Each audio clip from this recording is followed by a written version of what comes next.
नमस्कार दोस्तों, स्वागत है आपका रेलवे एग्जाम टारगेट चैनल पर। आज से शुरू हो रही है हमारी फटाफट सीरीज, जिसमें आपको मिलेंगे पेट एग्जाम 2025 के लिए 50 सबसे महत्वपूर्ण वन लाइनर प्रश्न, ताकि आपकी तैयारी बने और भी दमदार। तो चलिए शुरू करते हैं फटाफट सीरीज। 50 प्रश्नों का सफर, इसमें आपको कम से कम 10,000 प्रश्न कराए जाएंगे बहुत ही जल्दी जल्दी। ये एग्जाम से पहले आपके सारे प्रश्न रिवीजन हो जाए। तो चलिए देखते हैं पहला क्वेश्चन क्या पूछा है आपसे पूछा है जनगणना संविधान की किस सूची के अंतर्गत आता है। आपसे पूछा है कि जनगणना संविधान की किस सूची के अंतर्गत आता है, तो संघ सूची के अंतर्गत आता है। तुलबुल परियोजना किस नदी पर है, यह आपसे पूछा है। तो तुलबुल परियोजना जो है वह झेलम नदी पर है। चलते हैं अगले प्रश्न की ओर, देखते हैं अगला प्रश्न क्या पूछा है आपसे। अगला प्रश्न पूछा है बाबरनामा पुस्तक के लेखक कौन है। तो बाबरनामा पुस्तक के जो लेखक हैं वह बाबर हैं। लिंगराज मंदिर कहां पर स्थित है, यह भी एग्जाम में पूछ सकता है आपका। तो लिंगराज मंदिर जो है वह भुवनेश्वर में स्थित है। सौरमंडल का सबसे चमकीला ग्रह कौन सा है। तो सौरमंडल का सबसे चमकीला ग्रह जो है वह शुक्र ग्रह है। यह भी एग्जाम में पूछ लेता है। या इवनिंग स्टार और मॉर्निंग स्टार दोनों इसे कहा जाता है, यह भी ध्यान रखिएगा। हर्ष का राजकवि कौन था। तो हर्ष के जो राजकवि थे वो बाणभट्ट थे। बाणभट्ट हर्ष का राजकवि थे। हाइड्रोजन बम का आविष्कार किसने किया था। तो हाइड्रोजन बम का जो आविष्कार किया था वह एडवर्ड टेलर ने किया था।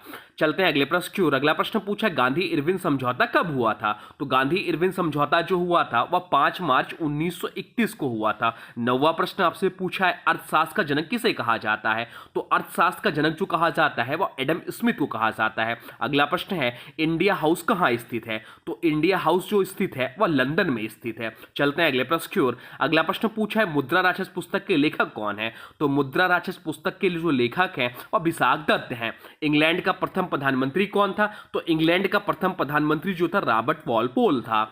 आजाद हिंद फौज का गठन कब हुआ था। तो आजाद हिंद फौज का गठन जो हुआ था वह 1942 में हुआ था। जो क्वेश्चंस आपको नहीं पता है तो कॉपी पेन में नोट कर लीजिए। ऐसे ही नोट करते चलिए, आपको बहुत सारे प्रश्न तैयार हो जाएंगे। लोधी वंश का अंतिम शासक कौन था। तो लोधी वंश का जो अंतिम शासक था वह इब्राहिम लोधी था।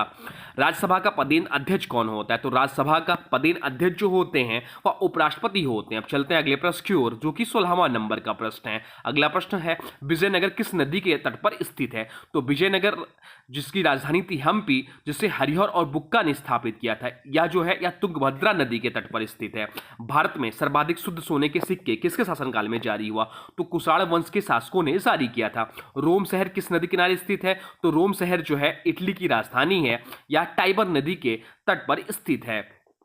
इंसुलिन की खोज किसने की थी। तो इंसुलिन की जो खोज की थी वह बेंटिंग और बेस्ट ने की थी। विश्व पर्यटन दिवस कब मनाया जाता है। तो विश्व पर्यटन दिवस जो मनाया जाता है वह 27 सितंबर को मनाया जाता है। सितंबर में एक डेट और ध्यान रखिए, 5 सितंबर को शिक्षक दिवस मनाया जाता है। डॉक्टर सर्वपल्ली राधाकृष्णन के जन्म दिवस के ऊपर। ध्वनि की इकाई क्या है। तो ध्वनि की इकाई जो है वह डेसिबल है, या ध्यान रखिएगा। भारत का राष्ट्रपति बनने की न्यूनतम आयु कितनी होनी चाहिए। तो भारत का राष्ट्रपति बनने के लिए न्यूनतम आयु जो होनी चाहिए वह 35 वर्ष होना चाहिए। इंपॉर्टेंट क्वेश्चन है। ग्रैंड ट्रंक रोड का निर्माण किसने करवाया। तो ग्रैंड ट्रंक रोड का जो निर्माण करवाया था वह शेरशाह सूरी ने करवाया था। माचिस की तीली पर लगाया जाने वाला पदार्थ कौन सा है। तो माचिस की तीली पर लगाया जाने वाला पदार्थ जो है वह लाल फास्फोरस है। शक संवत का आरंभ कब हुआ था। तो शक संवत का जो आरंभ हुआ था वह 78 ईस्वी में हुआ था। अब चलते हैं अगले प्रश्न की ओर। अगला प्रश्न पूछा है किस रंग का तरंग दैर्घ्य सबसे अधिक होता है। तो लाल रंग का तरंग दैर्घ्य जो होता है सबसे अधिक होता है। अब सबसे कम किसका तरंग दैर्घ्य होता है, किस रंग का, ये आप लोग कमेंट बॉक्स में बता दीजिए। खालसा पंथ के संस्थापक कौन थे। तो खालसा पंथ के जो संस्थापक थे वो गुरु गोबिंद सिंह थे। गुरु गोबिंद सिंह खालसा पंथ के संस्थापक थे। ये सिखों के 10वें नंबर के गुरु थे। संसार का सबसे बड़ा द्वीप समूह कौन सा है। तो संसार का सबसे बड़ा द्वीप समूह जो है वह इंडोनेशिया है, ध्यान रखिएगा। अगला प्रश्न पूछा है नेपाल के प्रथम प्रधानमंत्री कौन थे। तो नेपाल के प्रथम प्रधानमंत्री जो थे विश्वेश्वर प्रसाद कोइराला थे। विश्वेश्वर प्रसाद कोइराला नेपाल के प्रथम प्रधानमंत्री थे। अगला प्रश्न पूछा है मुद्रा पावर प्लांट किस राज्य में स्थित है। तो मुद्रा पावर प्लांट जो है गुजरात राज्य में स्थित है।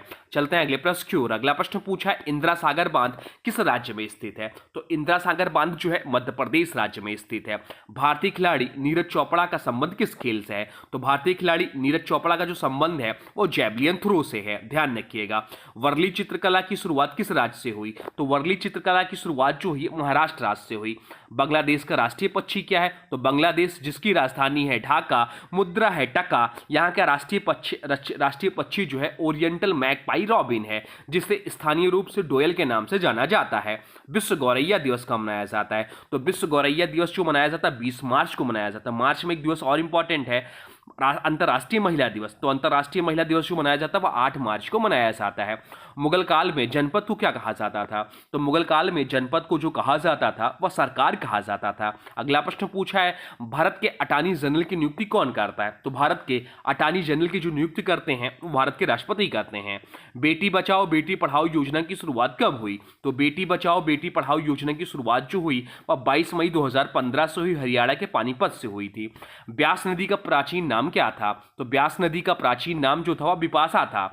मार्स गैस कहलाता है, तो मार्स गैस जो कहलाता है मीथेन कहलाता है, जिसका रासायनिक सूत्र CH4 है।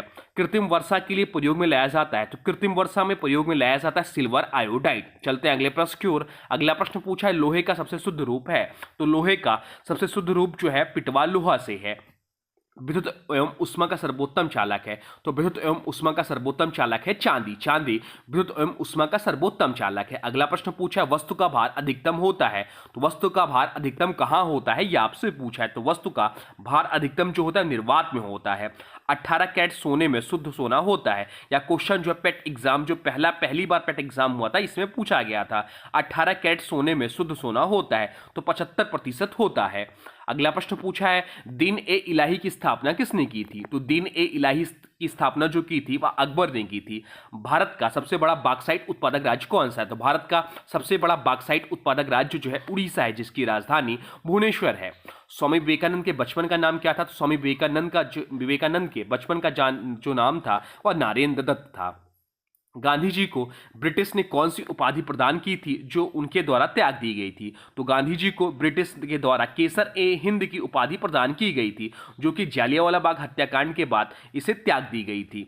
संघ लोक सेवा आयोग के सदस्यों की नियुक्ति किसके द्वारा की जाती है? तो संघ लोक सेवा आयोग के सदस्यों की नियुक्ति जो की जाती है वह राष्ट्रपति के द्वारा की जाती है। तो ये रहा आपके टॉप 50 वन लाइनर क्वेश्चन जो आपको बहुत ही कम समय में कराया जाएगा। बहुत सारे क्वेश्चन इससे आपको प्रैक्टिस में कराया जाएगा जो आपके एग्जाम के लिए बहुत ही इंपॉर्टेंट है। हाँ, अब आज के वीडियो से प्रश्न है, इसका राइट आंसर आप लोग को कमेंट बॉक्स में बताना है। आज के वीडियो से प्रश्न है, जनगणना संविधान की किस सूची के अंतर्गत आती है? आपसे पूछा है कि जनगणना जो है संविधान की किस सूची के अंतर्गत आती है। इसका जो भी राइट आंसर होगा कमेंट बॉक्स में जरूर बताइए। कोई सुझाव हो तो वह भी कमेंट बॉक्स में जरूर बताइए। और हाँ, वीडियो कैसा लगा इसके बारे में भी जरूर लिख दीजिएगा। अब और हाँ, देखिए अभी तक आपने वीडियो को लाइक नहीं किया तो प्लीज वीडियो को लाइक कर दीजिए और चैनल पे नए चैनल को सब्सक्राइब भी कर लीजिए। चलिए मिलते हैं नए वीडियो में, तब तक के लिए thanks for watching railway exam target channel को।